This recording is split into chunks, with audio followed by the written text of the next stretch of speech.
grâce de Dieu dans ta vie, si ton nom est écrit dans le livre de vie, mon frère, ma soeur, tu dois savoir que tu vas mener des combats et des combats. Des combats et des combats et des combats. Si le nom d'une personne est dans le livre de vie, Satan ne dort pas. Les sorciers ne dorment pas. Les hommes impies ne dorment pas. Jusqu'à ce que ton nom soit effacé dans le livre de vie.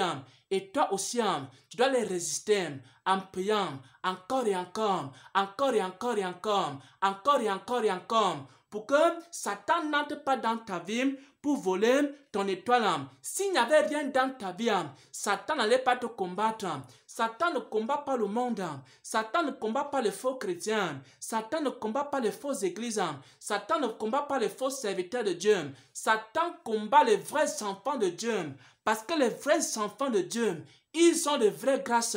Satan combat les vrais enfants de Dieu. Parce que les vrais enfants de Dieu, ils ont de vraies étoiles. Satan combat les vrais enfants de Dieu. Parce que les vrais enfants de Dieu, ils ont une vraie joie. Satan combat les vrais enfants de Dieu.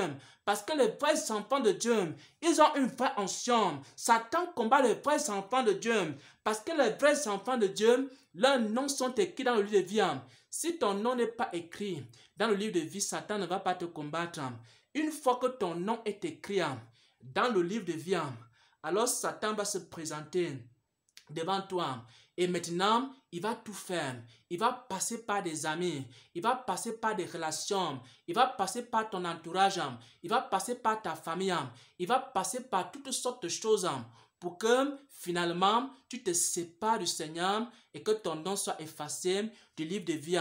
Parce que le voleur ne vient que pour voler. Parce que le voleur ne vient que pour dérober, que pour détruire. Et toi, tu dois demeurer ferme dans les épreuves, demeurer ferme dans les tribulations, demeurer ferme dans les persécutions que tu vas traverser, sachant que c'est à cause de l'étoile de Dieu dans ta vie que Satan te persécute, sachant que c'est à cause de la grâce de Dieu dans ta vie que Satan te combat, sachant que c'est à cause de la faveur de Dieu dans ta vie que Satan rôde autour de toi pour chercher à détruire ces grâces de Dieu dans ta vie, sachant que ce qui énerve encore le plus Satan, ce que ton nom est écrit dans le livre de vie, ça, il ne peut pas le supporter.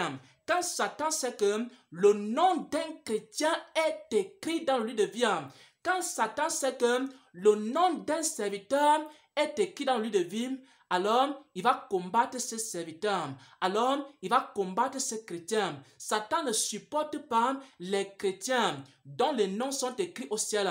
Il va les combattre. Il va les combattre encore. Il va les combattre encore et encore. C'est la raison pour laquelle, depuis que tu as commencé la sanctification, tu as des combats. C'est la raison pour laquelle, depuis que tu as commencé la sanctification, il y a beaucoup d'épreuves. C'est la raison pour laquelle, depuis que tu as commencé à servir le Seigneur, tu as beaucoup de combats. C'est la raison pour laquelle, depuis que tu as commencé à aller dans les vraies églises et les vrais ministères, tu as beaucoup de combats. C'est la raison pour laquelle, depuis que certaines églises ont commencé à chercher Dieu en esprit et en vérité, elles sont combattues. C'est la raison pour laquelle plusieurs serviteurs de Dieu qui ont commencé à chercher Dieu, ils sont combattus. Ils sont dans les combats et les combats. Les combats et les combats et les combats. Parce que Satan, le voleur, il cherche à détruire. Il cherche à dérober. Si Dieu ne t'avait rien donné, Satan n'allait pas t'attaquer. Si Dieu ne t'avait rien donné, Satan n'allait jamais chercher à te combattre. Mais c'est parce que Dieu t'a donné la vie éternelle. C'est parce que Dieu t'a donné les grâces. C'est parce que Dieu t'a donné sa faveur. C'est parce que Dieu t'a donné sa sagesse. C'est parce que Dieu t'a donné son intelligence que Satan te combat chaque jour. Les démons te combattent. Tu traverses des épreuves et des épreuves et des épreuves et des épreuves et des épreuves et des épreuves. Et maintenant, toi, tu dois te fortifier dans ces épreuves-là et comprendre que ces épreuves-là sont le signe et la preuve que tu es un véritable enfant de Dieu. Au nom de Jésus-Christ, j'ai partagé cette parole. Amen, amen, amen.